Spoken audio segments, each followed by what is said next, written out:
ഇന്ത്യയിൽ ഏറ്റവും ആദ്യം നട തുറക്കുന്ന ക്ഷേത്രമാണ് തിരുവാർപ്പ് ക്ഷേത്രം.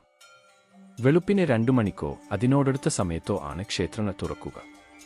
ഉദയാൽപരം എന്ന കണക്കടിസ്ഥാനത്തിലാണ് നട തുറക്കുന്നത്. ഇവിടുത്തെ ഉഷപായസം വളരെ പ്രധാനമാണ്. ധാരാളം ശർക്കരയിട്ടുണ്ടാക്കുന്ന ഒരുതരം നെയ്പായസമാണ് ഉഷപായസം. ഇത് പേർ സൂചിപ്പിക്കും പോലെ ഉഷപൂജയ്ക്കാണ് നേദിക്കുന്നത്. പുലർച്ചെ 3 മണിയോടെയാണ് ഇത്. 5 നാഴി അരി, 50 ബലം ശർക്കര, 7 തുടം നെയ്യ്, 5 കദളിപ്പഴം, 5 കൊട്ടത്തേങ്ങ എന്നിവയാണ് ഉഷപായസത്തിലെ ചേരുവകൾ.